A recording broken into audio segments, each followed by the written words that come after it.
Welcome to the Shooting the Breeze Conversation with the DJ podcast with your host, Eric Lee.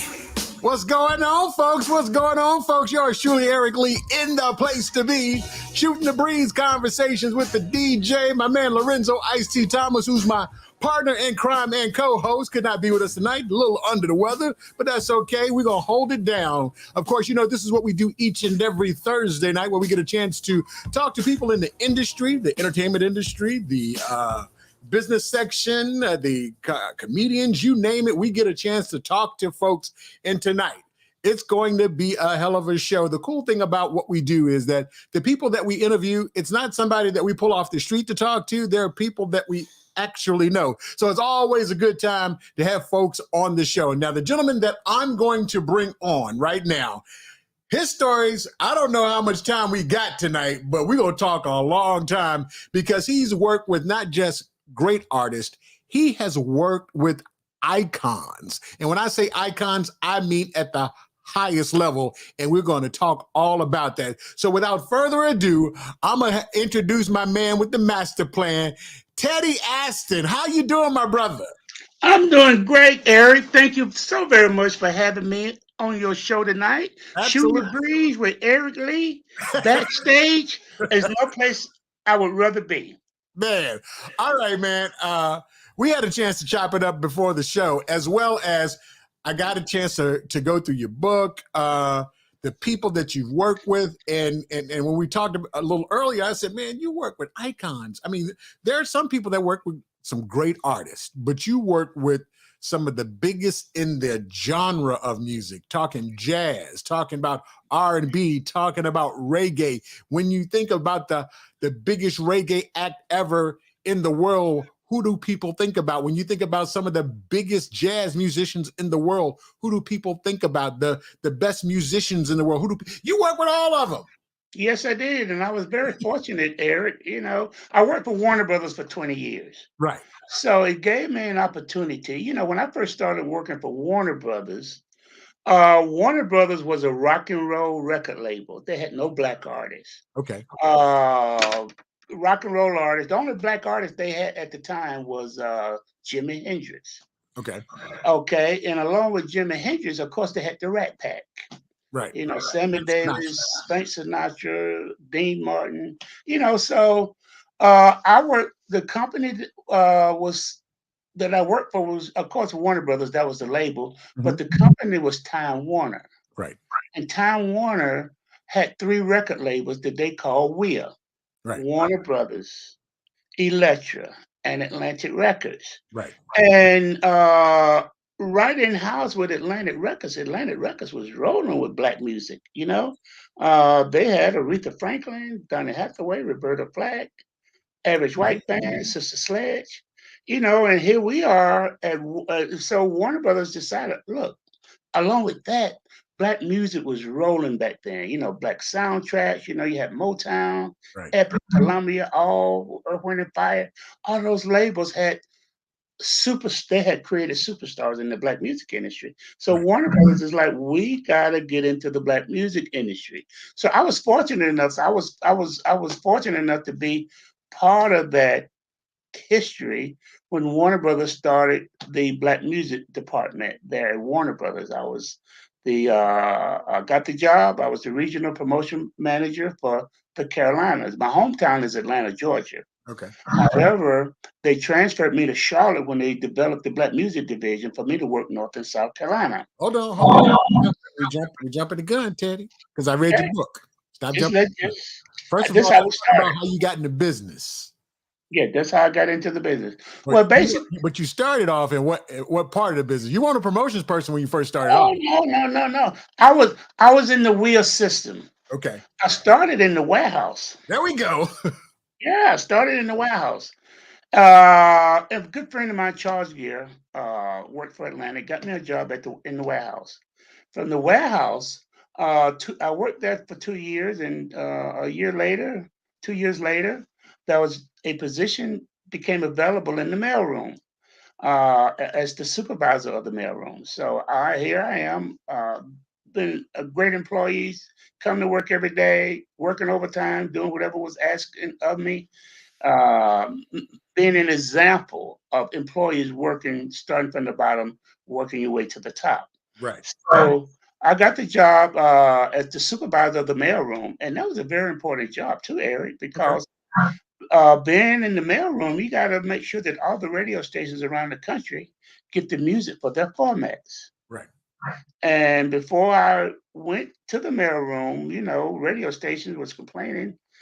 Black station was getting jazz records. Jazz station was getting rock records. Rock station was getting country western. So I went in there and straightened out the mailroom. Okay. And within 3 4 months, every radio station across the country was getting the records that they needed for their format.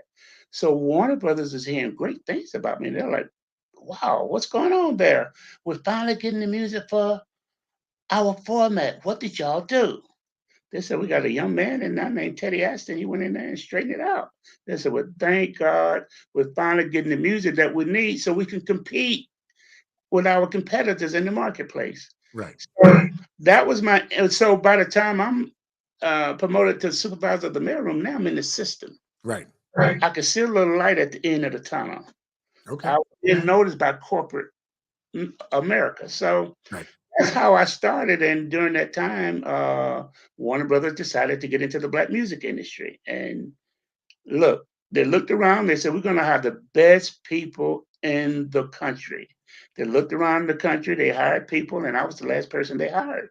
Right. And I was fortunate enough, they asked me what market I would like to go to. They had two positions opening. Okay. And they said, "Teddy, we got two positions left. Where would you like to go? Charlotte, North Carolina, or Miami, Florida?" Hmm. So, of How old course, were you then? 21. 21. I can go to Miami or I can go to Charlotte. I'd rather go to Miami. Hold on. Hold on for that. Yeah, we all have to go to Miami. What But happened? Eric, they knew a 21-year-old man, Miami was not a good place in the music industry for him to start out. They said, "Well, Teddy, why do you want to go to Miami?" I said, "Well, Miami, Jamaica's not far from Miami. The Bahamas, I can be over there in 30 minutes. Right. I love the beaches. And I've never been to Cuba. Cuba's only 90 miles away." Oh, you going to communist Cuba? They said, "Okay, we sending you to Charlotte. Miami, you won't be seeing Miami no time soon." That's why I had to start you over, because when I read that story, because when I read it, it's like Miami, Charlotte. Oh, I'm going to Miami. And then when I read the part in the book, they were like, no, we're not even going to trust you to go down there. That ain't happening. No. You would not be on the beach in Miami.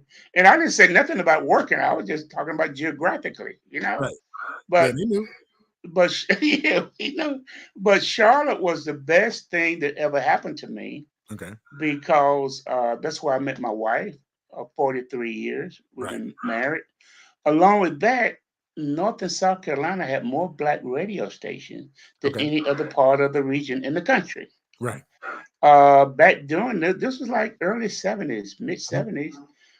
There was like 100,000 watt stations in North and South Carolina.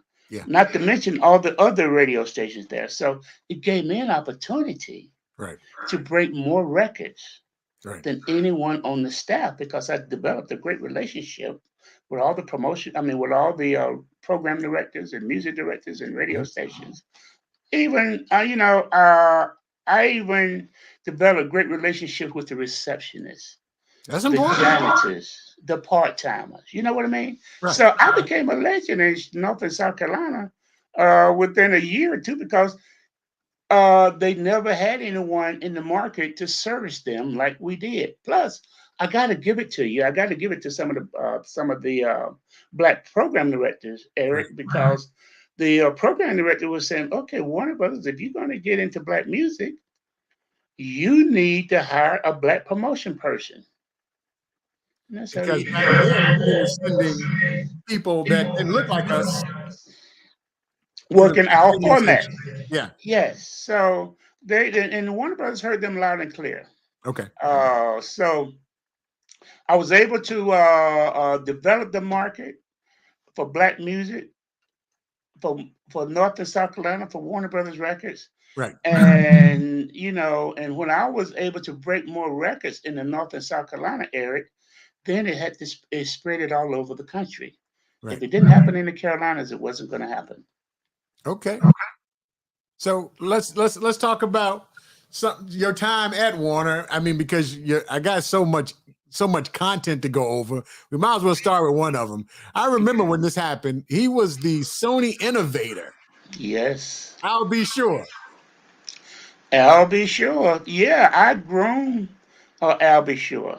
Okay. Uh, with his first album. In fact, right there, that photo right there, he's awarded me with his platinum album. This is his first album In effect mode. in effect mode on Warner Brothers. So he's given me a platinum album, thanking me for my contribution to jumpstarting his career. So Right. that's my buddy there. I'll be sure. He was a little under the weather. I heard he's doing a lot better now. Yeah, he's doing a whole lot better now. Yes, he was in a coma for 2 or 3 months, Wow. but he's recovered very well. He's on the mend. He's back out, doing things, interviews, and in fact, he's getting ready to write a book as well. Okay. That's what's In up. fact, also in my book, I dedicated one of the chapters in my book to Albie Shore. Okay. I saw that. We'll talk about a little bit more about some of the other stuff that you've done. Shout out to my man V Rob, who's checked in on us. Oh yeah, he said, that's right. Ted's done. Ted's the king of Atlanta around this place. Oh yeah, what's up, V-Rod? So if you're checking us out right now, don't forget, make sure you hit the notification button if you got us on YouTube, as well as hit the like button on Facebook, and do that for us, and also subscribe. We would love to make sure you do that. And if you're out and about, feel free to drop us a chat. You can be a part of the show. Now, we've got Teddy Astin, a super producer from Warner Electric Atlanta. They called it WEA back in the day, the Bugs Bunny label. Yes. And we talked about earlier that you had an opportunity to work with some of the icons in the business. And this man, of course, is an icon in the business, Mr. Al Jarreau. Yes, he is. Not artists like Al Jarreau, Al B. Shore, they became more than just artists on the label. Right. We became friends. I taught them a lot about the music industry because when Al Jarreau was signed to Warner Brothers, he had a great career in Europe, but nobody knew him in the States. So when Warner Brothers signed Al Jarreau to the States, he was one of the first artists that was sent to me to take out on a promotional tour. Tracy said Milwaukee's own. I didn't know he was from Milwaukee. Yes, he is. Yes. Okay. So he's, in fact, he invited me to Jamaica when I was winding down in Warner Brothers. He invited me to Jamaica to spend a week in Jamaica with him and his family, just to show his appreciation for all the things that I did for him. I did for his career. Okay, so you're a big jazz fan, right? Yeah. Now we talked about icons, and there's nothing bigger in the reggae community than this gentleman right here. And look where that little point. Who point with the afro? Got your afro? Yeah. Bob Marley. Yeah, this is a promotional party that I put together for Bob Marley in Washington, D.C. So, Eric, by this time, Warner Brothers had moved me from Charlotte to Washington, D.C. Now I'm in charge of the whole East Coast. Okay. And this was a party here that I put together for Bob Marley. He just had released the album Survival. Okay. In fact, this is Bob Marley's last promotional tour. Wow. Because after this tour here, 3 or 4 months later, he passed. He died of cancer. Right.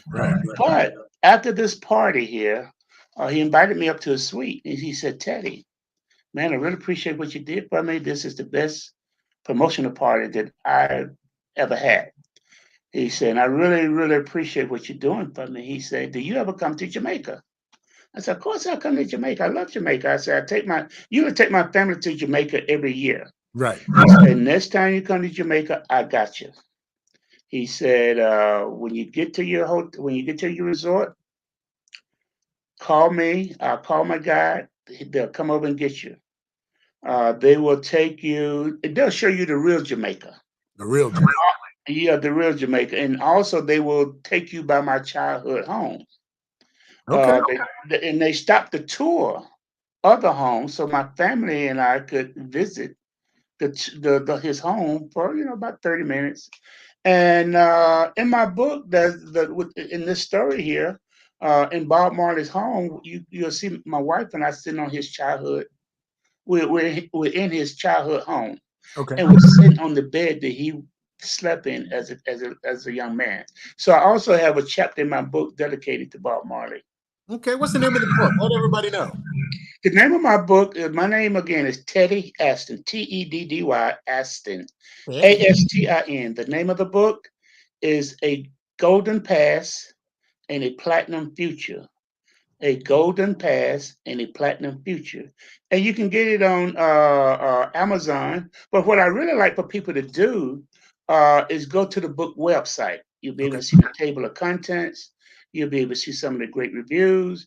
You'll be able to learn more about myself, Teddy Astin.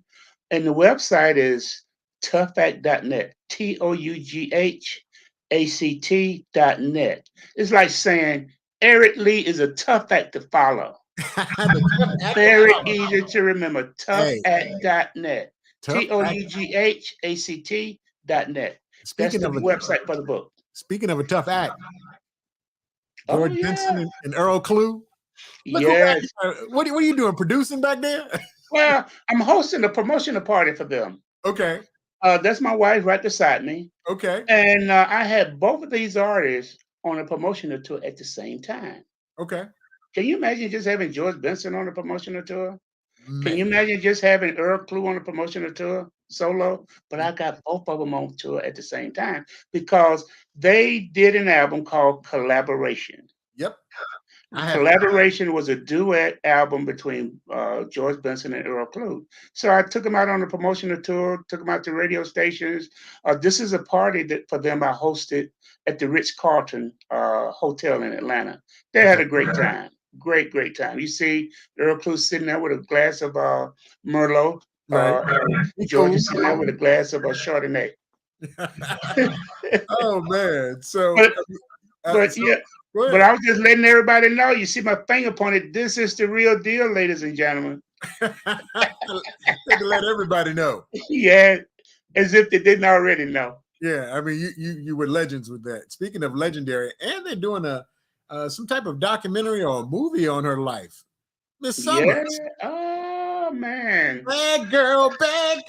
Talking about the bad girls. Toot toot. Hey, beep beep. Yes, Eric, when you work with the queen, queen of disco, Donna Summer, you have arrived. You know, this is another party that I hosted for Donna Summer at the Ritz-Carlton, Atlanta. Another party at the Ritz-Carlton in Atlanta. You had the Ritz off the chain, man. Yeah, if you go do it, you gotta do it right, brother. Right. I did not work with no Holiday Inn artists. You know what I mean? Oh, yeah, that's true. We did everything first class, and that's why everybody always wanted to come and work with me because they would see my work in all the trade magazines, Billboard, Cashbox, Record World, R&R magazine. Mm-hmm. They would all see my work in all of these magazines, and wow, I got to get to Atlanta. Let me go to Atlanta. I want to work with Teddy. Okay. And this is one of the parties that I hosted for Donna Summer in Atlanta, and of course. All the radio personnel, retail personnel. Mm-hmm. This party was attended by the mayor of Atlanta and all the city council people. It was just a great turnout. And Donna was a great lady, great person to work with, and I really miss her. Yeah, I think they got a movie coming out about her life. That's what I'm hearing. I was seeing it, posted through when I was searching the internet, and I saw, okay, they got someone Donna. Okay, I had a big crush on Donna, but what man didn't have a big crush on Donna? So yeah, I get it. I get it, brother. She was a beautiful lady. And speaking of another diva, Shaka Khan. Shaka Khan. Okay, here we go. Shaka Khan is in Atlanta. Yeah. She's performing at the Fox Theater. Okay. And of course, I had such a great relationship with not only radio and record personnel, but also City Hall. Right. This is after the show. Starting on my far left is Mitch Faulkner. He's one of the greatest voices of radio ever had. Rest well, Mitch. Rest well. Yeah, the next person is City Councilman Morris Finley. There's Shaka Khan in the middle. There is City Councilman Rob Pitts there. Right. Mr. Rob Pitts is Atlanta Police Chief Eldrin Bell. Okay. And me. And in the background, that dude, he's just as famous, Gorgeous George. Famous MC. Okay. Gorgeous George. Gorgeous George. And not only is he a famous MC, but also he was a great tailor. He used to make all of my clothes. Along with that, he was the tailor for a lot of the stars like the Isley Brothers, Ronald Isley, and so many other stars. So Gorgeous George is a great guy, one of the greatest MCs of all time. I mean, his name is Gorgeous George. Gorgeous George. You can't go wrong with your name, Gorgeous George. You can't go wrong. You better be gorgeous. You can't be half-stepping with that name. Yeah, you're right about that, man. As we talked about, we talked about Al Jarreau, we talked about Earl Clue and George Benson, and you just don't stop with the jazz greats, my brother. George Duke. George Duke. George Duke said, "Who's the man?" George Duke. George Duke. Well, man, George Duke was such a great artist to work with. His first single with Warner Brothers being "No Rhyme, No Reason." That record still is a monster. Yes, and where did he come first? He came straight to Atlanta. Okay. For me to take him around on a promotional tour throughout the Southeast and Southwest. So I love this guy, man. George Duke. Rest in peace, George. Yeah, we lost George, a couple of years ago? Yes, we did. Yeah, but that Rhyme or Reason, boy, I still got that thing. No, I'm telling you, that's still in heavy rotation. It's still in heavy rotation. and you've been in the business a while, and I've been in the business a while, and we saw a genre of music go from infancy to needing the AARP card. We're talking about hip hop, just turned 50 years old. Yes. And talking to you, you said, look, Warner was not the first out the gate to bring in hip hop. However, when you came out, y'all went hardcore. That's where we came out. We came out with Ice-T. And this is another promotional tour. I'm taking Ice-T out on his first promotional tour. I think the album was called Rhyme Crime. Rhyme Crime. Was this the one with his wife on the front with the gun with a with the machine gun? Yeah, and she was on the front cover, right? Yeah, she was on the front cover. Then cover. On the back cover, she's turned around. Absolutely. Okay. And when I took the album to the radio station, that's the side that I introduced the album to radio program director. They're like, "Whoa, who is she?" Think you care less about the rapper. Yeah, oh no. Ice-T. Oh, that's his wife. Yeah, that's her beautiful lady.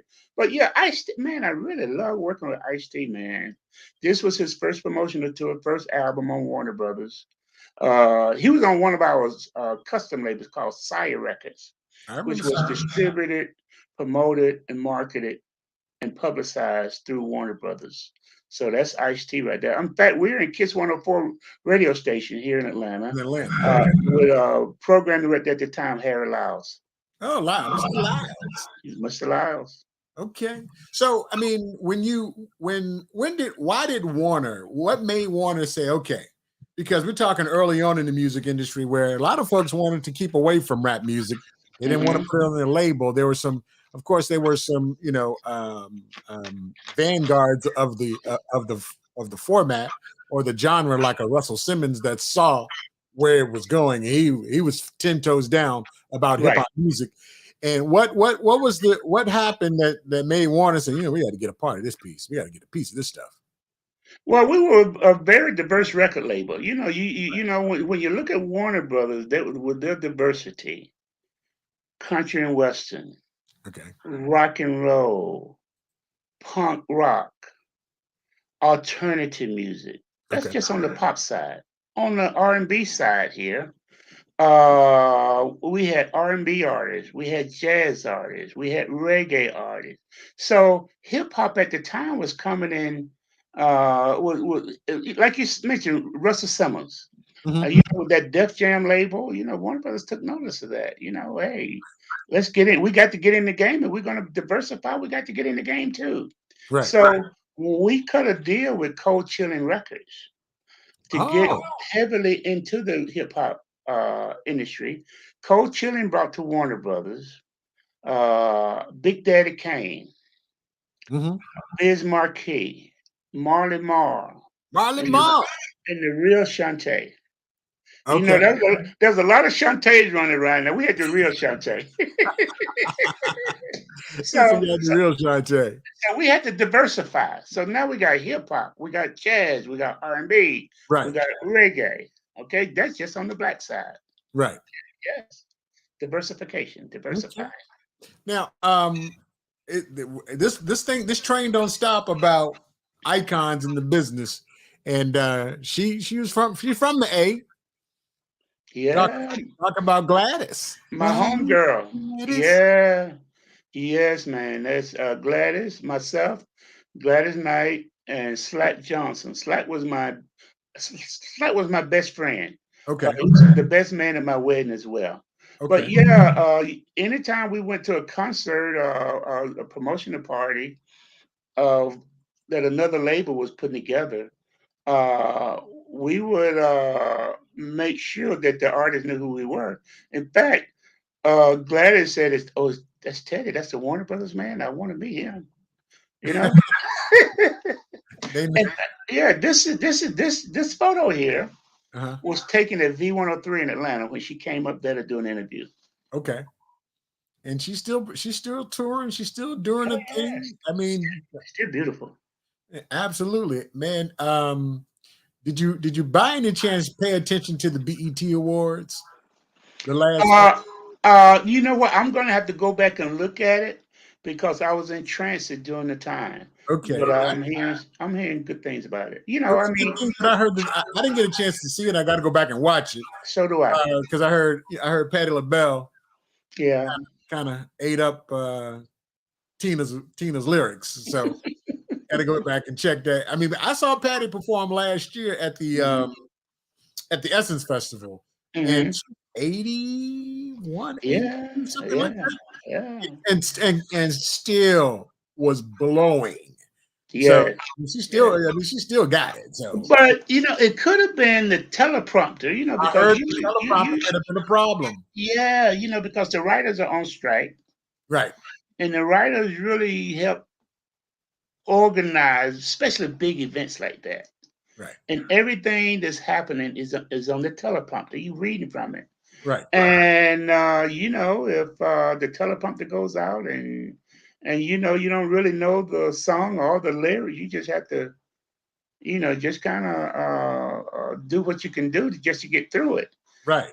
So but Patti, hey, what can I say? Every holiday weekend, every holiday, including this holiday coming up 4th of July, we get a Patti pie. So she got to sing again. All she got to do is give me that Patti pie. She got to do keep putting out those Patti pies. Last weekend we had a Patti peach cobbler. Okay. She got she got all kinds of desserts. So hats out to the Patti pies. The Patti pies. You check it out, Shooting the Breeze. Conversation with the DJ. I got my man Teddy Astin. We got a lot more to talk about. If you're out on YouTube, make sure you hit the notification button as well as the subscription button, please. If you're on Facebook, hit the like button and feel free to join the conversation by hitting us up in the chat. We won't bite. Now, you got a picture in the background, and we talked about the fact that you had an opportunity to work with some of the greatest. Yeah. And your picture in the background right now, you've got that Miles Davis poster. And right there, of course, in front of us is Miles Davis. Yes, and you know what? To be able to work with a legend like Miles Davis, signed with Warner Brothers, he wants to come to Atlanta and work with Teddy. So here we are. Man, Now here's a point here I want to make about Miles Davis. right. This is the only photo that people have ever seen Miles Davis smile. You're right, because he never really smiled a lot. I call this photo Miles Smile. He was in a very good mood, a very cooperative, because most of the concerts you saw Miles Davis, he had his back turned to the audience. You know, Yeah. never really kind of focused on the art. The horn would be in the air. He would have his back turned. He's all over the place. Right. But this is a classic photo here of Miles Davis smiling. Man, I got a chance to work with his brother when I was in Orlando. Joe Wow. Davis was a midday personality. So I remember Joe. Yeah. yeah, Joe, and the young lady right there. Yeah. And that's Brenda Smith. That's Miss Brenda Smith. Yeah, Brenda was my promotion director here in Atlanta, Mhm. and for her region was the Southeast, Georgia, Alabama, Tennessee. So she was one of my best employees, best people on the staff. Man, speaking of, this is back in the day. My There man she is. Lorenzo that actually usually hosts with me. We were Wow. with Brenda. This was the Black College Radio Conference. And Yeah. we actually sponsored it. We were over at Pascal's, the old Mhm. Pascal's Hotel. The old Yeah. So- You know what? And that brings back so many memories, because the person that organized that, his name was Lo Jelks. I remember those jokes. Yeah. Lo Jelks was the first black TV reporter in Atlanta. Okay. First black. And when he first started being a reporter for WSB TV, they didn't show his picture, but you would hear his voice. Yeah. Okay. Yeah, this is early on when they didn't want us. Yeah. Well, look, we like your voice, we like your talent, but we ain't quite ready to show you on TV yet. But but after about a year, and he's really, especially during Black History Month, Right. they really do a big tribute to Lo Jelks because of his contribution in breaking the race barriers over WSB TV. Okay. And you're right. All the conferences was at the Pascal's Hotel. Yeah. And you know what's significant about that, Teddy, was we were all, I still have friendships. Shout out to Chris Washington from HU. Shout out to my man Damon from Norfolk State. I still got friends that I met at the Black College Radio Conference back in 19. That we are still friends. We've been friends in the industry. Damon programmed Sirius Satellite Radio. Chris is still up in DC. I've got some friends that I met from Norfolk State, Howard University, Clark, Atlanta. It was so cool to come to Atlanta. Yeah. The rich history, and for people to take college kids and to help us learn more about the business. It was such a pivotal part in our growth in the industry to meet people like Brenda, because we were college students, man. What are they going to do from us? It was Wow. Nelson George was there. It was crazy on the level of industry heads that were there that kept me in this industry for so long. So yeah, I just wanted to shout out Brenda because she was very instrumental way early on this. Shout out to my man Greg Diggs. He's always up in the place. Much respect, Teddy. What's up, Greg? Thank you. Greg, Mr. BET, set the pace for everything. Thanks, Greg, for checking in. Absolutely. So let's get back. Because I forgot how much jazz that Warner Brothers had. We talked about Miles, of course, and we got a chance to talk about Earl Clue and George Benson and George Duke. Man, you got Joe Sample too, brother? Yeah. Joe Sample too. Yeah. Joe Sample too. Joe is. Let me give you my Joe Sample story. Talk to me. Of course, he was a great artist to work with. Very mild, very intelligent, very respectable. Anything I asked him to do, he would always do it. Right. Excuse me. So, after, I worked for Warner Brothers for over 20 years. And when Right. I decided to leave Warner Brothers to do something new, not a whole lot more that I can do here. I had a great career. I want to do something else. I opened up a nightclub in Atlanta called Teddy's Live. Right. So when I opened up the nightclub, Joe Sample called me and he said, Teddy, I hear you open up a jazz club in Atlanta at Underground. He said, who's going to be your opening artist? I said, Joe, we're still building the place out. I don't know right now. I just don't know. He said, well, what about me? I said, What? you serious? He said, yeah, man. Much promotion and marketing and developing my career that you were responsible for. I'll be happy to come to Atlanta to be your grand opening artist. True Wow. story. And the rest. Grand opening Teddy's Live Underground Atlanta. Joe Sample comes in. He said, look, all you got to do is pay for my expenses. I played there for 7 nights, 2 shows a night. All you got to do is pay my airfare and hotel expenses. Wow. Yeah. That's the Yes, story. that's what he did for me. All right. Now you got a chance to hang out with some of the greatest boxers, one of the greatest boxers, Vander Holyfield. Look like you got James Ingram on the side there. Yeah, yeah. What's Well, going on that evening? yeah. Well, basically, I had James Ingram in town for a concert, and of course, Evander Holyfield wanted to meet him. Okay.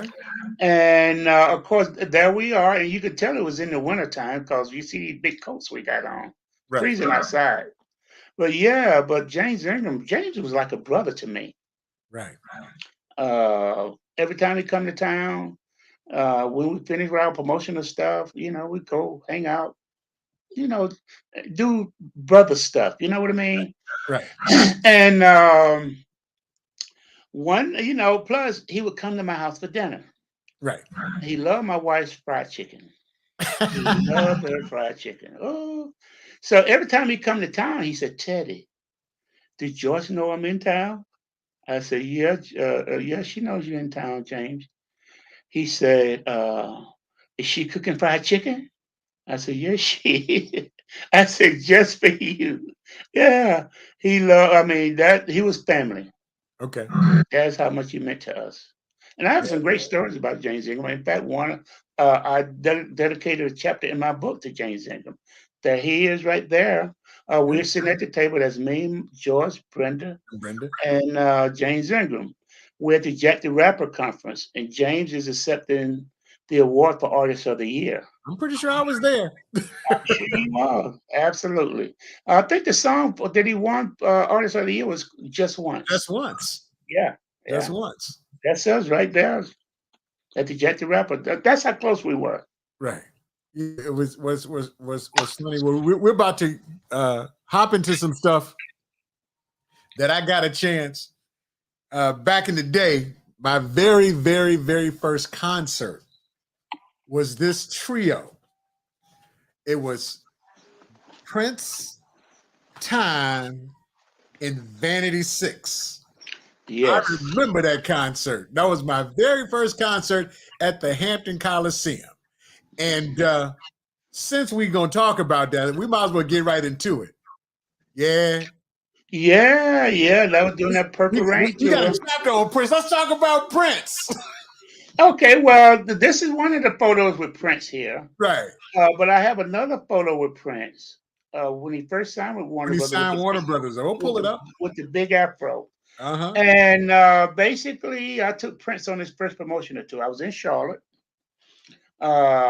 promotion manager for North and South Carolina.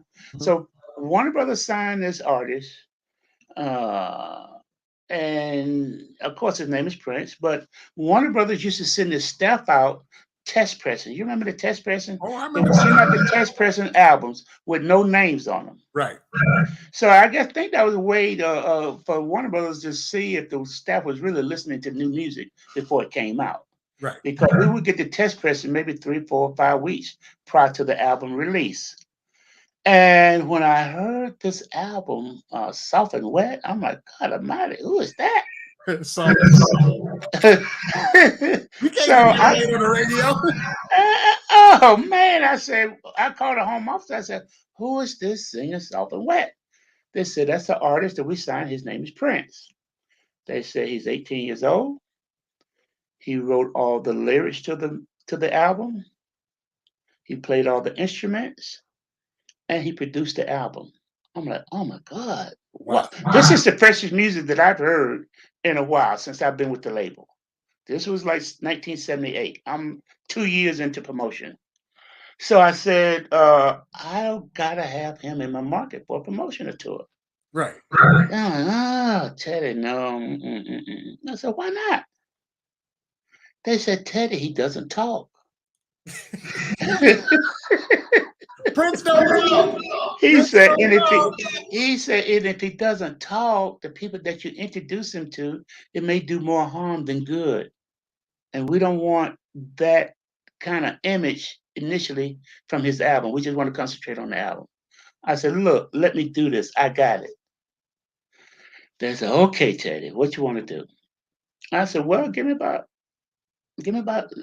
3, 4 weeks here. Let me set this up. Let me plan it. Thanksgiving weekend was coming up.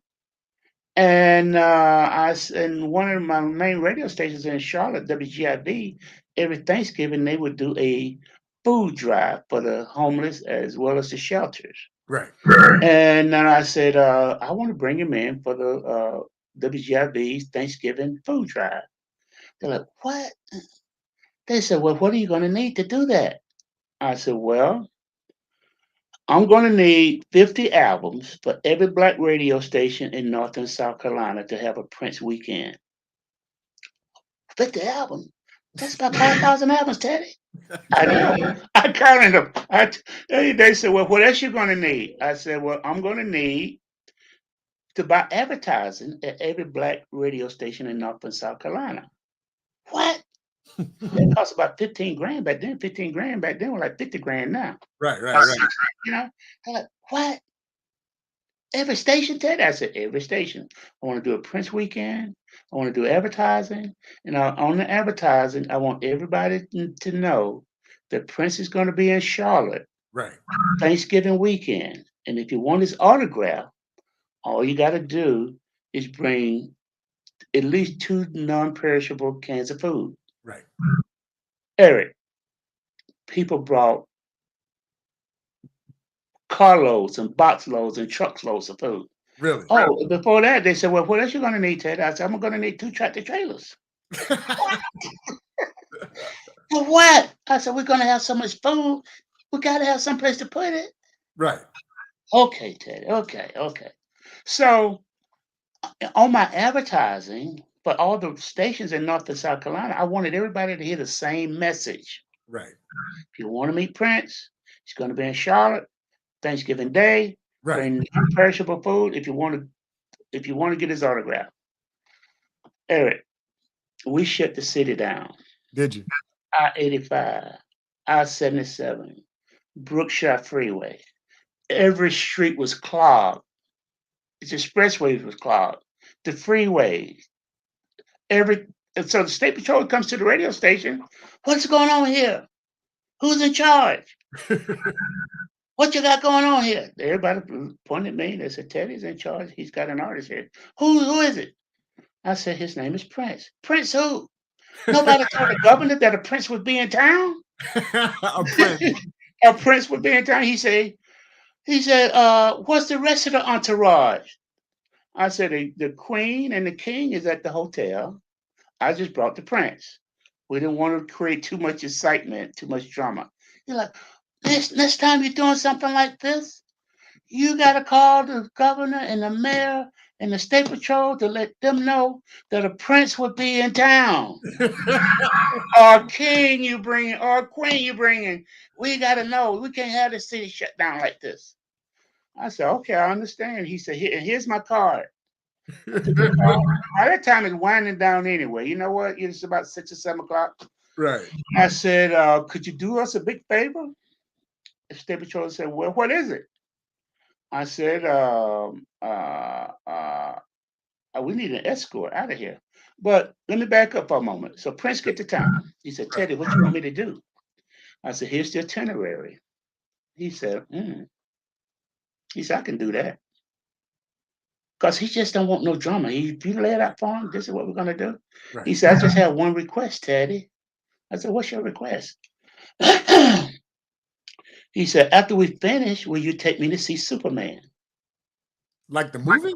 The movie, yes, the movie. Okay. Because every holiday weekend, every holiday, Thanksgiving, Christmas, New Year's, 4th of July, all the big blockbuster movies come out. Right. And the big blockbuster movie came out that weekend was Superman. He was a big Superman fan. Okay. He said, well, if you take me to see Superman, we good, man. You got it. That's all he wanted. So the Christopher Reeve Superman. Yeah, that's all he wanted. He said, will you take me to see Superman? Yeah, man, I can do that. Wow. This is Prince's photo. This is his very first promotional tour. This is his very first promotional picture. This is his very first picture that ever hit the press with Prince. My promotional tour with him in Charlotte, North Carolina. And you see him at the table right there. Right. Several hundred posters there. He's signing autograph posters for his fans that come to see him, right, and non-perishable food to get his autograph. Man, and you with your Applejack on in the back, looking like yes. You're from the 70s. Go ahead, brother. Gotcha. But that's his first picture. That's his first promotional tour. So basically, that's what Prince's album broke in the Carolinas. Okay.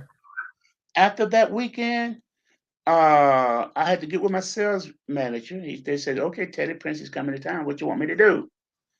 How much product do you want in the market? I said, well, can we put about 10,000 albums in the market? Maybe about 5,000 cassettes? Said, what? He did it. Monday morning wasn't an album or cassette in the Carolinas. Because Prince sold out everything. Everything. Man. In a weekend. Prince. Yes. Prince was my first. Prince time in Vanity 6 was my very first concert I ever went to. I was 14 years old. So an homage to that, we said Prince. What about the time? What time is it? Well, also with Prince, I still think, Eric, that's the best tour of all time. Prince time Vanity 6? Time in Vanity 6. Yes. In fact, this is and this is one of the very few rare photos here that you will see with Morris Day in the Time, Jimmy Jam, Terry Lewis, Monty Moore, Jelly Bean, all of them together.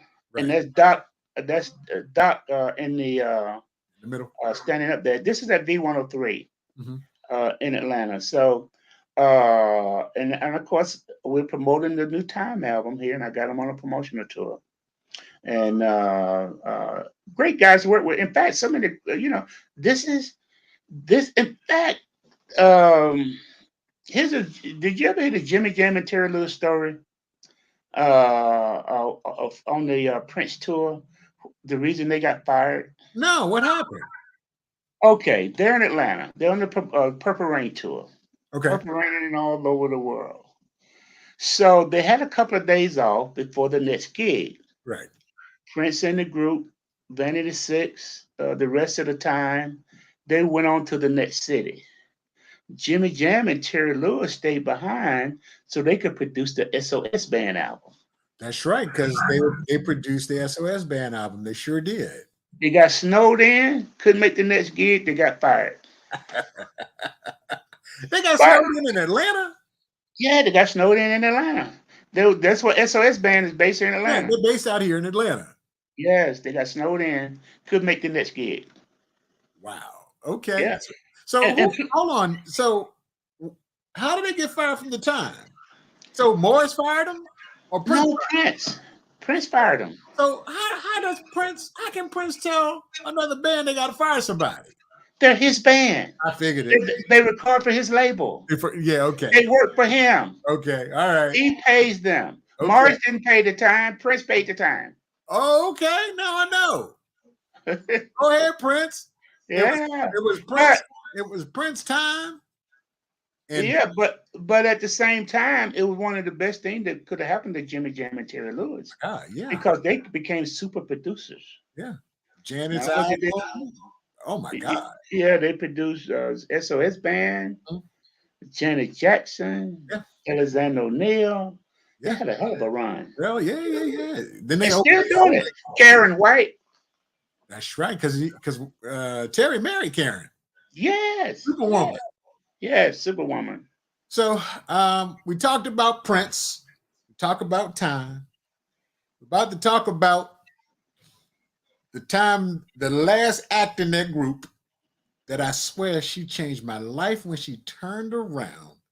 And that was the first G string I ever saw in my life at 14. Hey, there we are again. I got the Vanity 6. You got Vanity 6 with you too. Do you think I'm a nasty girl? Yes, I do. And the gentleman in the middle, his name was Doc Elliott. That was his radio name. Okay. He's at V103, Doc Elliott. But yeah, in fact, the photo that you just showed before with Time, at the Time and Vanity 6 on the promotional tour at the same time. Okay. So you had Time and Vanity 6. Only person who was missing was Prince. Oh yeah, well you got the other photo that was Prince. So hey, he didn't need it. He was already there. Yeah, it's crazy because as I think about how things go, his last concert was in Atlanta, of course. And I've talked about it in the show before. Yes, and I gave away my tickets because I figured I'd see him again because I'd seen Prince perform numerous times. And then I remember the last time I saw him, it was a hit and run tour. And that's when he gets all artistic and none of the fluff. And he get there and riff at the good time. And I'm sitting there like this. I don't want to hear that version of Purple. Yeah. I want to hear the real version. No, of Purple. But I want to hear that riff in that guitar. Oh my! The audience is like this. Really, Prince? You gonna make us listen to that version of When Doves Cry? We don't even know what that is. What is that? What is that? But what was funny, what was crazy was why it's memorable to me because I can't remember much. He hung out with us that night at the club afterwards. That was the night that I prayed to God and said, if you just get me home, I won't ever get this drunk again. That was at that Prince after party. I was so wasted. I was like, if you just get me from here and get me home, I'll never, and I've never drank like that again because that party was epic. Well, he used to, after his concert, he used to say, Teddy, what's a good club to go to? I want to go and take the band in. I want to blow out some steam. Oh, yeah. He would go to the club, man. We get there around 1 o'clock in the morning after the concert. He would play till 3 or 4 in the morning. They had to turn the lights off on. Yeah. That's well. He had so much energy. The greatest, man, I work with a lot of great artists. But he's always my all-time favorite. He was 16 playing all the instruments to his songs. Yeah. Now he wrote all the songs. Wrote everything. Played all the instruments. And what Charlie Murphy said he could play basketball. Yeah, produced it and engineered it and mastered it. Yeah. At such a young age. Yeah, I got friends that would die to have met Prince. Yeah. Oh man. And speaking of legends, man, heard his voice ain't what it used to be. And of course, at every cookout, we always had to play a little Frankie. Oh yeah, man. That's my main man now. Frankie Beverly music never gets old. Oh no. Every concert, everybody know every song. Right. Right. You Right. know, so Frankie Beverly, he was with Capitol Records for years, Right. but he saw all the success we were having at Warner Brothers. He said, "I That's want the some of album, that." the Silky Soul album. Yes, I think it is the Silky Soul album. Silky Soul album. But Silky Soul. but but yeah, he's like, "I want some of that, man. I want to come to Warner Brothers. I want to work with you guys." So in this photo The great is Ray Harris. Ernie Singleton. That's me, Teddy Astin, Frankie Beverly, and Ray Harris. We're in New York. In fact, that's the signing party. We went. There was a party in New York. He assigned to the label. We went there for a meet and greet and introduced him to the media there. Yeah. And I think his band is touring, but I don't know if he's touring anymore. Yeah, I know he's winding down. Right. And getting ready to retire. So his band is going to continue touring. Okay. I like to see the band. I'm going to catch the band when I get a chance. So Okay. yes, you're right. Now we talked about super producers like Prince and Jimmy Jam and Terry Lewis. Well, we can't talk about super producers unless we talk about this man right here. Yes, indeed. Yes, Mr. Q, Quincy Q. Jones. How much money has he made over his lifetime? Oh man. So I talked about Sire Records. We Right. promoted and marketed and distributed Sire Records. Right. Quincy Jones' label called Quest Records. I We remember that. promoted, marketed, distributed, and publicized his label for his artists. That Secret Garden, boy. Oh man. Also on his album, on his label was James Ingram, Mhm. Patty Austin, Tamia. Tevin Campbell, and Tevin, that's right.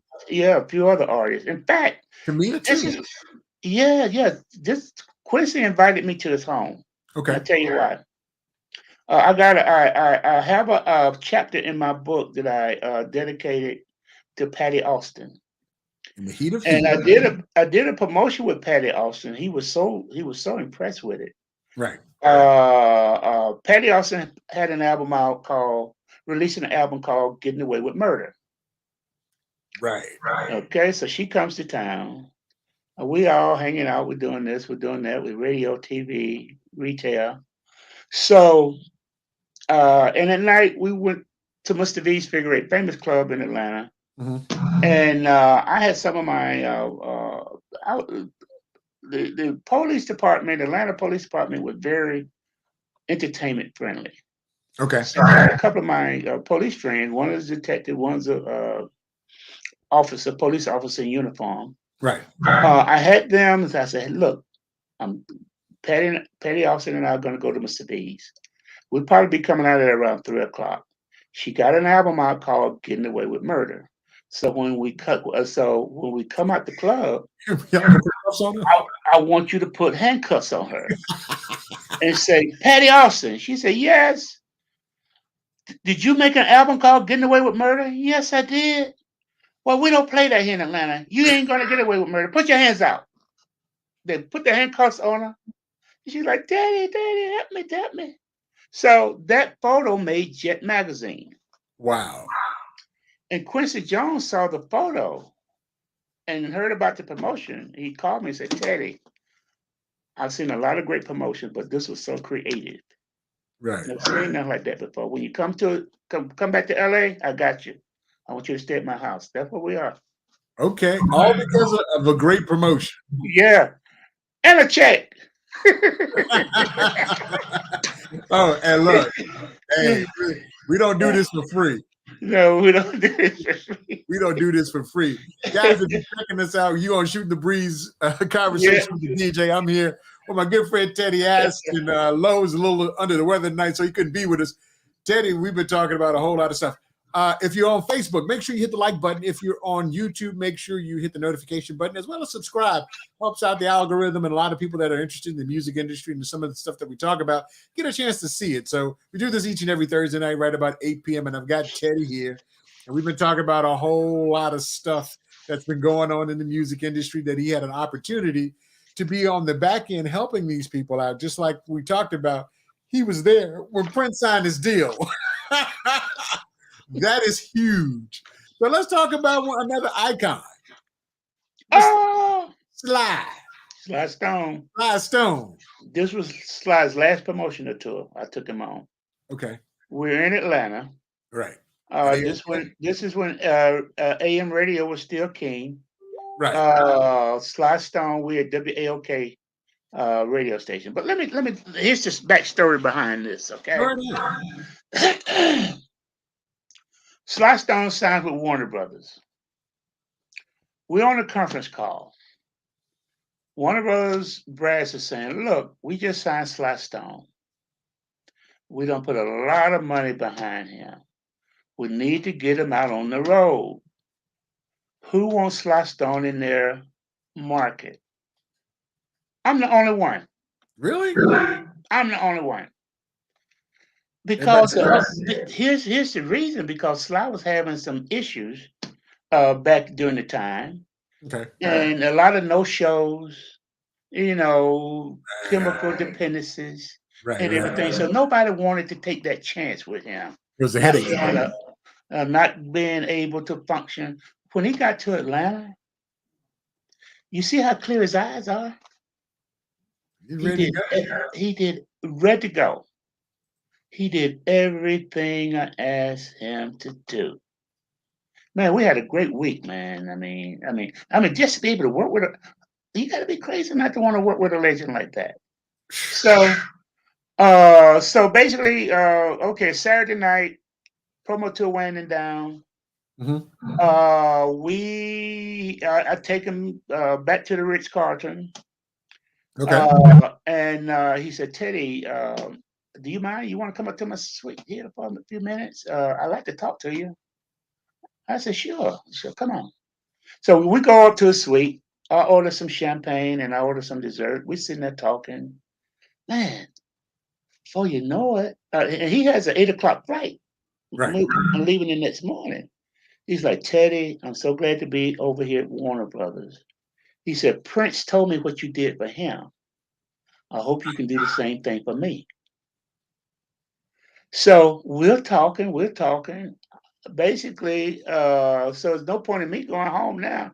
His flight leaves in 2 hours. We're talking for 4 hours straight. Right. I take him to the airport. That's the last time I saw him. That was his last promotional tour. Wow. Great legend, man. People were so happy to meet him. Meet a legend like Sly Stone. Right. The album wasn't hitting on nothing. Tell the truth. The album sounded like one of those albums that he brought to Warner Brothers to get a big check. Right. It sounded like some of those songs that were left off for other albums, that didn't make it. That didn't make the cut. Didn't make the cut. So the ones that didn't make the cut, he brought to us. So the album wasn't all of that, but I was honored to work with the legend. Right. That's all that mattered to me. Of course, the music did too, but the album, to work with the legend, that was important. Because, hey, for the people that didn't want to work with him on the staff, they never had that was his last promotion tour. They never had a chance to meet him, let alone work with him. Right. Speaking of another legend, Funk Stone Dog Baby Bubba. Hey, Bootsy baby. Bootsy baby. For all my Funkadelic fans, that's Bootsy baby. Bootsy baby. Along with Bootsy, that's Fred Wesley. Okay. Me and Bootsy. Fred Wesley played with James Brown for years. Okay. Part of the Horny Horns. And true story. His name is Fred? Fred So Wesley. is that the one with James said Fred? Yes. That's Fred. Okay. Yeah, so Bootsy is now Fred is touring with Bootsy now, okay? Okay. They're in Charlotte, North Carolina. I'm back in Charlotte. We're doing an in-store appearance at one of the record stores there. The night of the concert, true story. Boosie's playing at the Civic Center in Charlotte. Right. The place hold maybe kind of a medium-sized venue, hold maybe like 4,000 or 5,000. Okay. Boosie played the bass so hard, he blew the windows out the building. So like an MC Hammer concert. He blew the windows out the building. I think that you Google it. Boosie blew the windows out of Charlotte Coliseum. Yeah, man. So that was that night, man. But Boosie was a great artist to work with because George Clinton brought the funk to Warner Brothers. So I forgot the funk format. Yeah, Okay. that's right. That's right. Okay. So George Clinton brought Boosie to Warner Brothers. His first album. The name is Boosie, baby. Okay. Okay. So when he brings and the album just blows up. Okay. Number one, we sell 1,000,000 copies. After he brings Boosie to Warner Brothers, he's so impressed with what we did with Boosie, he brings the Funkadelic to Warner Brothers. Okay. One Nation Under Groove. Getting down just for the funk of it. And Knee Deep. Oh man, How boy, about- we were on fire. Oh yeah, I actually sat on a panel with Baby New Year from the Funkadelic, and he said he wrote Knee Deep, and he said, Okay. Eric, I hated that song. He said, Wow. the biggest song we had. I hate that song. Biggest song. That was one of the biggest. I said, hold on, you hate not just Knee Deep? She was totally needy when she did the freak with me? Oh no. It didn't work now. She did the freak. It wasn't funky no more. The girl's a freak. Oh yeah. Oh, you don't like that song, man? Man, I'm telling you, what's wrong with you? I was like, this is crazy. And when they did the remix on Knee Deep, Felipe Wynn of the Spinners had joined the group. Really? I did not know Really? that. And that for Yeah. folks that don't know, we're talking about the lead singer of the Spinners. Yes. Yes. Hand Sure me is. down my walking cane. Hand me down my hat.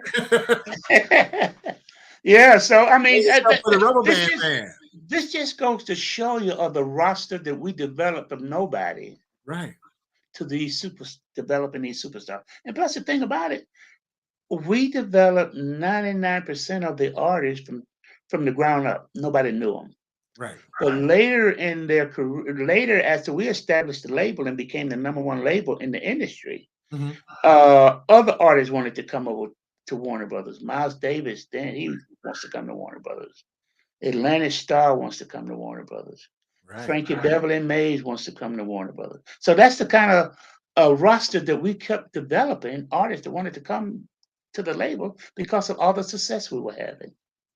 Yeah, and I remember like it was yesterday, boy, when Atlantic Star was on the label. They had that album with that "Ooh, you like the sun chasing all." Yeah, there they are. Yeah, man. Those are my people right there. That's Jackie Thomas. She was with Warner Brothers. That's David. There's Barbara in the middle. Mayor Bill Campbell, Wayne, and of course me on the end. Yeah. You almost like Forrest Gump of the music industry. You pop up on every picture. Hey, everybody wanted to be in my pictures, man. Everybody want to be in your pictures. The star right there on the very right, on the very end, that's that Teddy there. I'm the star. They want to be with me. But but Atlantic Star, man, had hits after hit after hit after hit. But they had hits before they got to Warner Brothers. True. But Silk Shadows and all that stuff. Yeah. Picture for me Clover, because Barbara wasn't the original lead singer. No, she wasn't. Absolutely. Well, they had 2 or 3 female lead singers, but Wayne was going with most of the lead singers, the females. So that's why they went through 2 or 3 of them. Can't be sleeping with the help, baby. Wayne looking at his Wayne put his eyes on him like, hey. Well, I really enjoyed working with them, and you see David, the plaque he's having, the plaque that he's holding. I had the mayor present Atlantic Star with the key to the city. Okay. It was Atlantic Star Day in Atlanta. Wow. I seen them perform here about 3 years ago, man. It still sound pretty good, man. I was still impressed. Yeah. There is a play going down at the over at Georgia Tech right now. It's the Dream Girls. But you got a chance to work with the Dream Girls. Yeah. And I am telling you, I ain't going nowhere. Jennifer Holiday. Yeah. In fact, I have another photo in my book that I dedicated a chapter to Jennifer Holiday as well, where I had to escort her to the Jack the Rapper conference Okay. to accept the Female Artist of the Year award for I'm Telling You I'm Not Going. Okay. We're at the Jack the Rapper conference. Uh, Female Artist of the Year award is being presented during the luncheon. Jennifer's at my table, of course. Right. And she had on stiletto heels, about that thick. Or she had them 6 inch heels on. There might have been 7 or 8 inches, but but when they call her name, Jennifer Holiday, Female Artist of the Year, then the music goes, and I'm telling you. Right. So I grabbed her hand. I grabbed her, she held onto my elbow. I escorted her up the steps because Jack is on stage. We got to go up like 4 or 5 steps. Right. And of course, she said, Teddy, after she accepted her award, she said, Teddy, I'm so glad you were here with me. I'm so glad you held my hand, guided me up and down those steps, because with the heels I got on, I never would have made it. Never would have made it. Look, you also you had an opportunity to work with one of my favorite groups. Unfortunately, a number of them have passed away, but this is one of my favorite groups. Got me through college, boy. Yeah. Force MDs. As the sun sets and the night rolls around, I can feel. Yeah. In fact, the Force MDs, there was on another one about custom labels, Tommy Boy Records. Tommy Boy, that's right. Queen Latifah. And Queen Latifah, yes. So we distributed, promoted, marketed, publicized all the artists on Tommy Boy Records. And of course, right here, as soon as they signed with Warner Brothers, and as soon as Tommy Boy signed with Warner Brothers for us to promote their music, where did they send them first? To me. Hey, send them to Teddy. Break them in. Break them in. He'll get them out to the right side. Break them in. He'll get them to the right side. Yeah, them brothers got me through college, boy. You come to the ladies. Some of my friends know they come through our spot, and they hear that tender love on. Tender that on love so tender. Man, great song. Yeah, that was some good stuff. And you got an opportunity to work with this man right here. Oh yeah. In fact, that brother has a beautiful voice. Oh yeah, doesn't it though, man? In fact, this was at one of my friends' wedding. Okay. Doug Williams. He used to be the program director at one of the stations in Columbia, South Carolina. Okay. Now he's living in Maryland, in the Maryland area. Okay. But yeah. This was a fun night here. We had a great time. Now, you know, Ted, we're talking about a lot of music industry stuff. But at the same time, man, you just don't hang out with music folks. You got a whole lot of folks that you know. And we're going to talk about some of them folks right now, because I swear I made jokes about this, and I'll probably make a joke again about it in a few seconds. But you've known some very influential African Americans. We talked about the mayor. Let's talk about this gentleman right here. Keep hope alive. Jesse Jackson. Yes. Yeah, in fact, we had a NABOB conference in Washington, D.C., I believe, at the time. Yes. NABOB. Now, he was at the Lorraine. Yes, he was. He was there with Martin. Yes, he was. He was there, and we get the processing done on this other photo. It looks like it's taking a little bit. Man, you've been around for some folks in this. Here we go. Andy? Yeah. You running with the ambassador too? Yeah. Look, mayor, congressman, UN ambassador. Yes, sir. Mr. Young. Yeah, Andrew Young. In this photo, he's the mayor of Atlanta during his second term. Okay. And we're at the mayor's ball. Which I attend. I love those. I didn't attend that one, but I attend some of them. Yeah, this is at the mayor's ball. That's my mom in the blue dress. All right. That's her friend there, Alma. and my wife Joyce. Okay. Andrew Young wanted to come over to my table and meet my mom. Mary Young at the time wanted Man, to come over to the table and meet my family. Really. wow. And we're not gonna end there, brother. Now, for you folks that come to Atlanta, for the folks that coming in to hang out, and when you look at your ticket, it says Hartsfield Jackson, named after the man right there. International Airport. Well, that's Mayor Jackson right there. And you're right, Hartsfield Jackson The airport is named after International the man Airport. that you standing beside the man that the airport named beside, And the mayor. and the mayor. He's the mayor too. Well, he was at my grand opening at Teddy's Live when I opened the nightclub at Underground Atlanta. Right. This is the grand opening here. Great man. I mean, he made sure that everything that the city could offer me to get started, keep it up and going, cut through all the BS, the red tape, he made it happen. So that's Mayor Maynard Jackson, good friend. Miss him dearly. Yeah, man. I mean, it's as we go back and we talk about, and I made jokes. I said you're the only. I said the only person missing from the main from the Lorraine was you. Everybody else, all your friends right here with you. I was like, where Teddy at? He ain't around. Yes. Anybody seen Teddy? Maynard. Anybody seen Teddy? Where's Teddy? Where the hell is Teddy?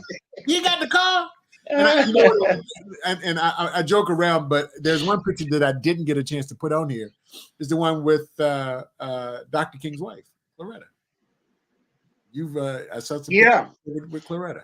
Yeah. In fact, the King family has always been very nice to me. Right. Okay.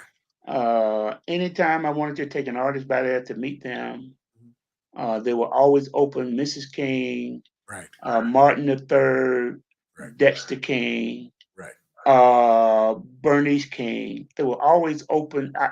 I could go to their house. I could come to the King Center.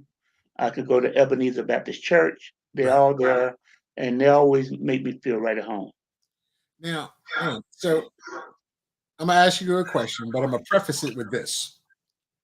You've worked with some of the biggest producers, the most iconic people in the music industry, some of the most iconic people in Black history, personally, people that we read about, airports that are named after. What has been your most memorable moment in your career? I have so many. You know what I mean? I can really believe that you do have so many. Is there anything that stands out over all of them? Well, probably jumpstart. Out of everything, it was jumpstarting Prince's career. Right. That has to be at the top of the list. I think he's the most talented artist of all time. Black, white, Latino. Right. I mean, this young man had it all, and he started at such a young age, and I was young. Right. We were only like 3 years apart. Okay.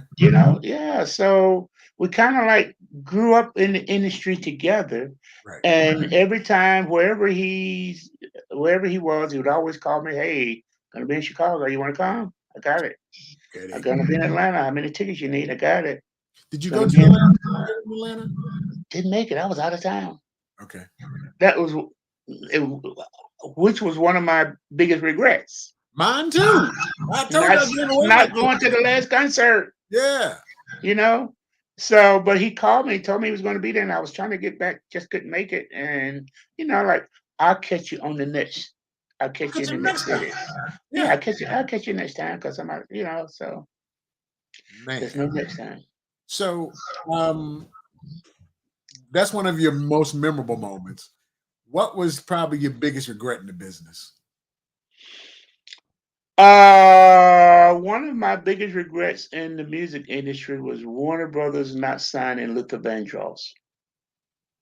So was that before he went to Epic? Yes, before Luther Vandross went to Epic. Here's another label that we promoted, marketed, and distributed, RFC Records. Okay. RSC Records had a group called Change. Okay. Luther Vandross was the lead singer Yep. on the album, The Glow of Love, and Yep. a few other hits.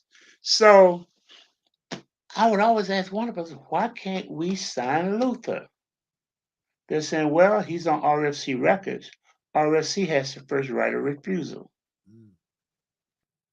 Then when I would see Luther, I said, well, why aren't you signing with RFC? Why don't you sign with Warner Brothers? He said, RFC want to sign me to us as a solo artist, but they want to have creative control. Mm. They And want I'm that. not going to have it. Right. So he ends up at Epic Records. Okay. So, but we remained friends throughout the years. But that was one of, that I got a chapter in the book dedicated to Luther. It's Okay. called The One That Got Away. The one that got. So, for people that are trying to get into the business, is there any advice that you would give them? These young folks trying to get into the business. Sure. Whatever business you're trying to get into, whether it's radio, whether it's TV, whether it's politics, whether it's high tech, Right. whatever it is. But speaking of the music industry, if you think you have the talent to be a great artist, things are a lot easier for new artists these days than they were when we started in the industry in Right. the mid 70s, 80s, and 90s. Because right now, you don't necessarily need a record label to sign you. Yeah.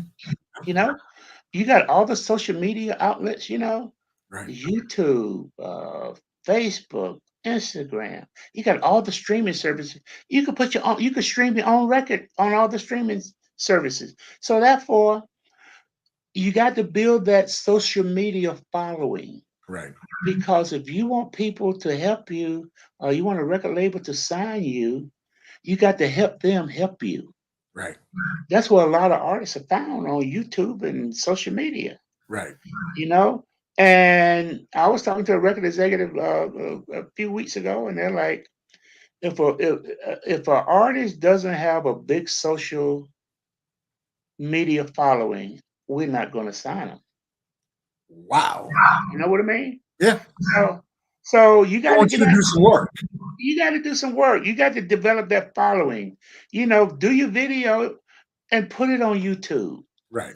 You know what I mean? And all the other social media outlets. So you have all of these outlets to help develop your career.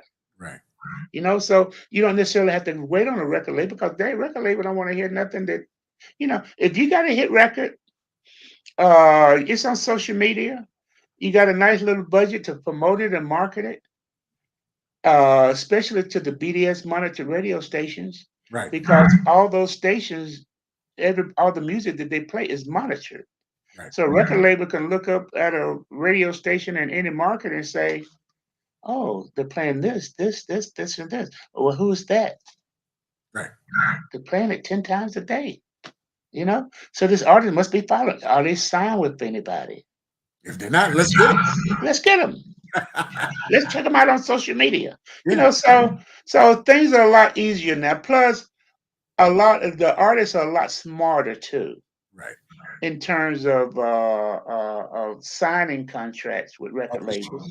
Publishing deals. Because because now if you own your publishing and you come up with a hit record, that money will last you for generations. Not to mention if you got a hit record and someone else go and record it, and somebody else going to record it, and some artists out here are going to sample it, man, you'll have money for the next generation. Yeah.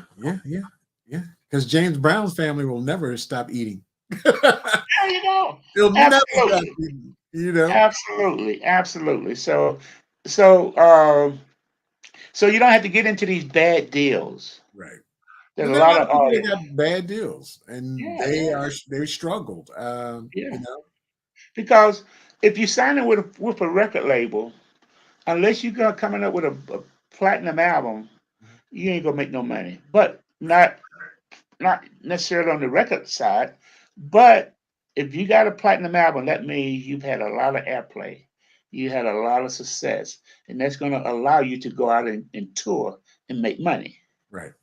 You know, so there's ways to make money, but at the same time, when you sign with the record label, all the money that they got to spend on you to promote you and market you and advertise and Right. everything, that's a lot of money. By the time you look at the check, you're like, how come I ain't made no money? Because that hotel, that flight, that food you ate, that's a bill. You owe us. I thought that was free. No, you look. You 300 grand in the hole. Yeah, that mint you ate, that's on here too. Yeah, right here. You need to get back in the studio and do another album. Right. Yeah. And when you do, we got to pay for that studio time.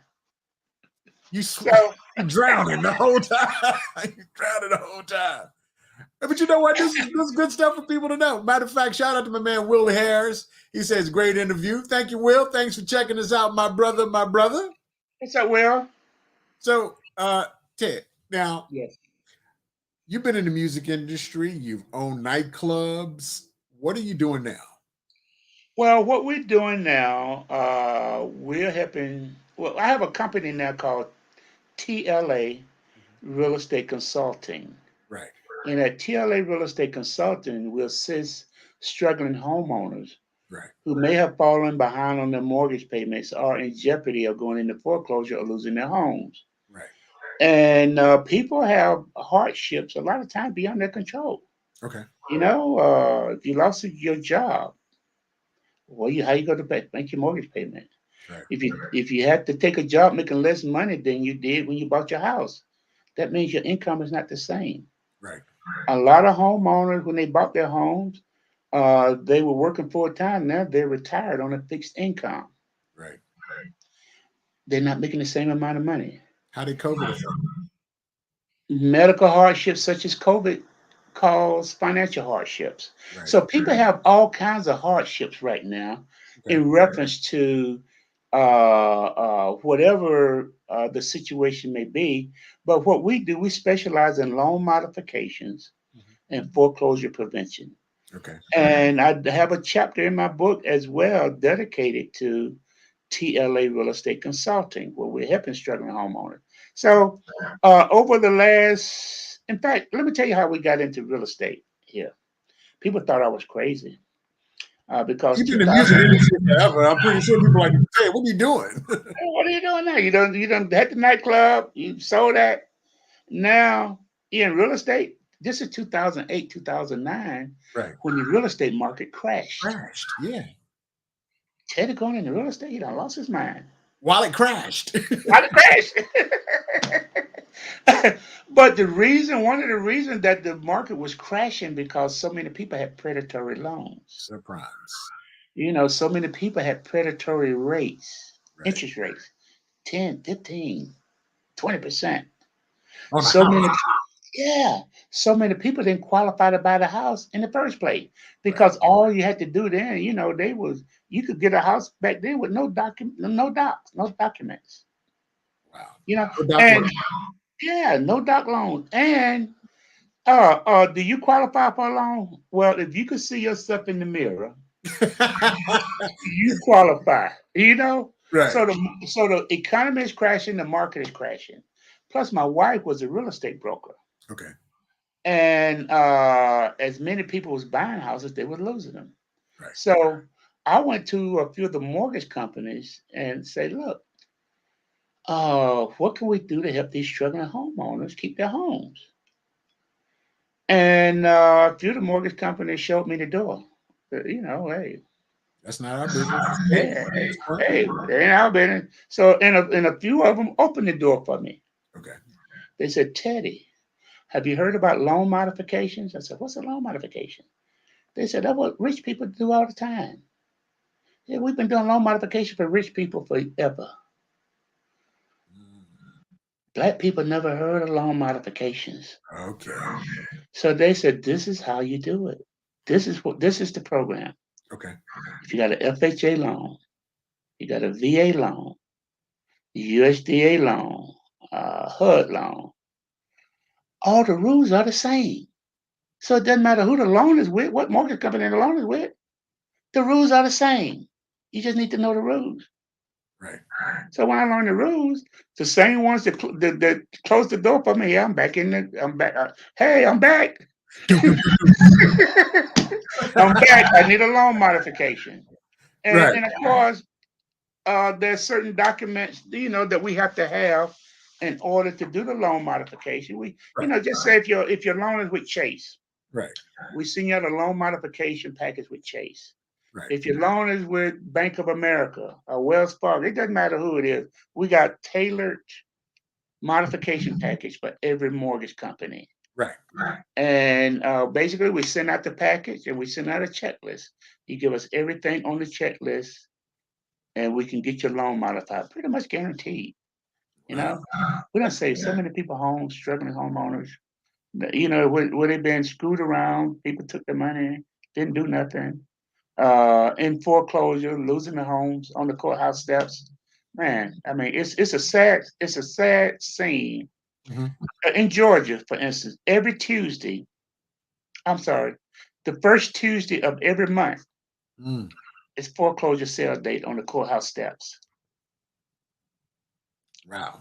Yeah, people in foreclosure wasn't able to wasn't able to catch up on the mortgage payments Mhm. for whatever reason. Didn't know where to go, who to talk to, and they're sitting out there. They're not sitting. They do this they do these foreclosure sales on the courthouse steps. So people are surrounded all out in front of the courthouse, Mhm. and you got the auctioneer there. So, okay, this house here on 555 Simpson Street. The balance is 150,000. Who we have? Who's got the first bid? 150, 160, 175, 200. Right. Sold for 200. It's an auction. Right. So we help homeowners avoid that.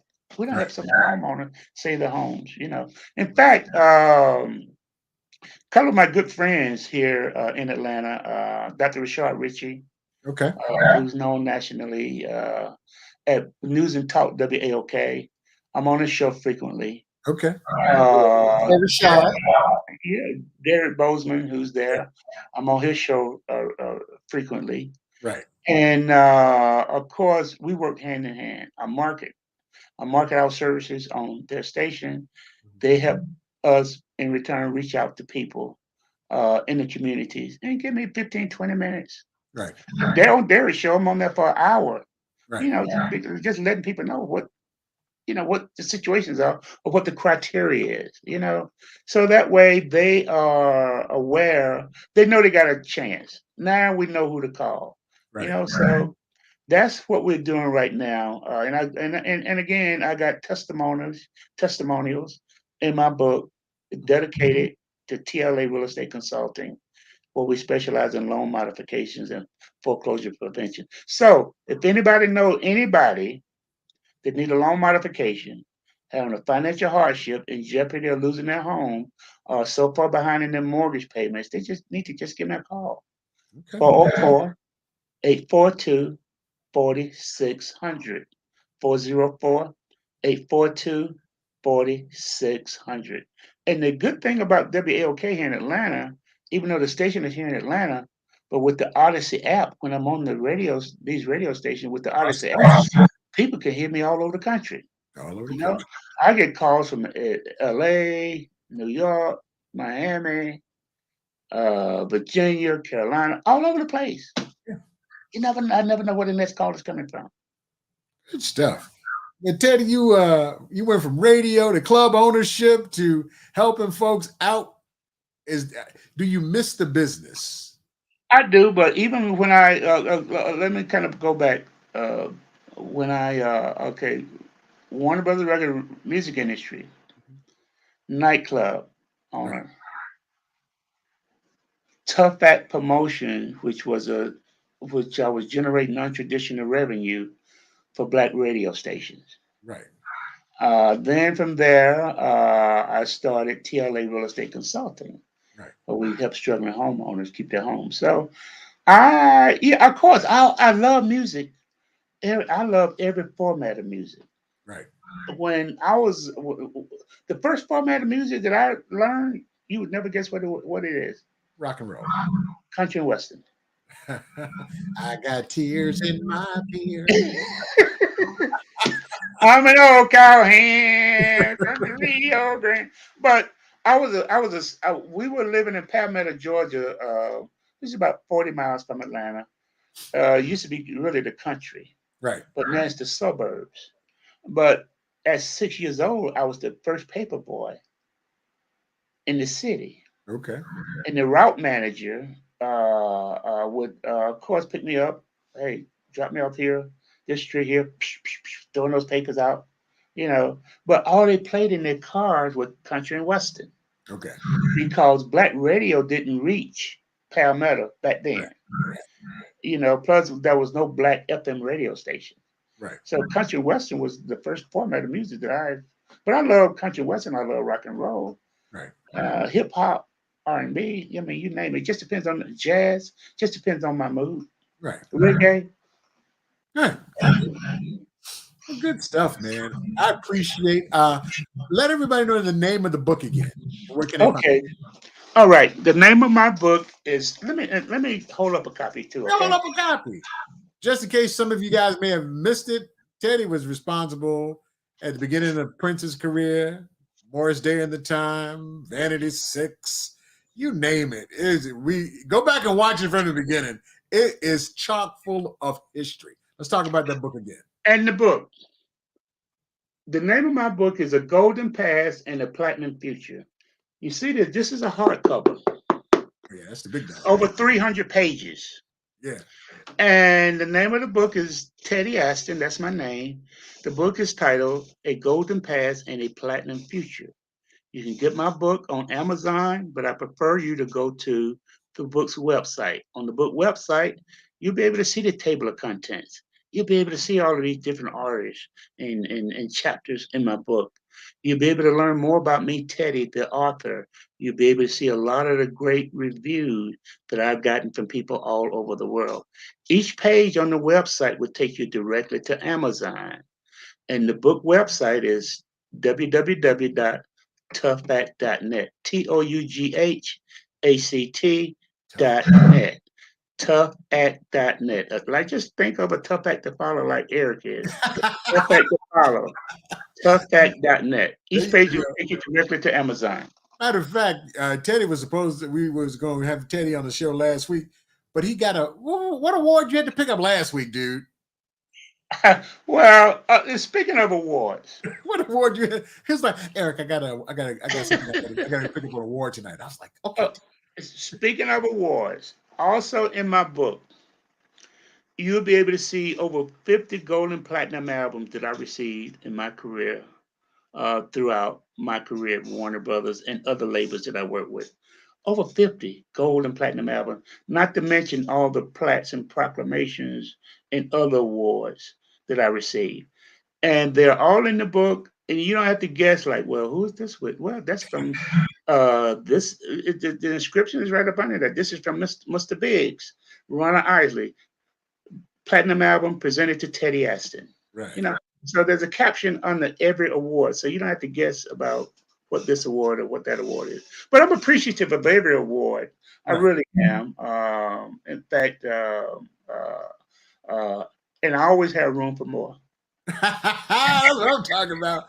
I keep telling y'all, people, I know some folks. I keep telling y'all, I know some folks. He helped Prince start his career. I mean, God, the icon. Man, oh man. Ted, how can they find you on social media before we break out? You can find me. You can find me on Facebook. Facebook, there you'll be able to see Teddy Astin, Astin. You can flip through Facebook. You'll see a lot of the artists that I work with. Yeah. A lot of the different promotions that I did. You'll be able to see a lot of information on TLA Real Estate Consulting. Right. My Facebook page is very informative, Okay. and so is my Instagram page as well. So good I'm stuff. easy to find. Well, hold on for a second, Ted. And I'm gonna put you back in the green room, and I'll be with you in a second. Let me make this thing official. All right. All Appreciate right. you coming through, Ted. Hold on for a Appreciate second. you. That's right, my man Teddy Astin. Man, that interview with all of the people that he knows. This is what we do each and every Thursday night with Shooting the Breeze conversations with the DJ. And of course, next week it'll be the same. We're going to bring in a friend that's probably been in an industry for a long time. And we're going to talk about their experience in the industry, the people on the back end of the artists that we love, the music that we grew up with, the albums that we have, the memories that we have. All of those things, we get a chance to talk to the people on the back end that can tell you the stories on what happened on this day, and you would have never known that this happened, and this person didn't like that, folks, and how Jimmy Jam and Terry Lewis got fired from Prince fired them because they missed the date. I mean, all of this cool stuff that we get a chance to talk about each and every Thursday night. Make sure you're here. Do me a favor. If you're on Facebook or YouTube, hit the like button. And if you're on YouTube, hit the subscription button because it will notify you as soon as we come on to bring the content. I will see you next week. Hold on, and we're out of here.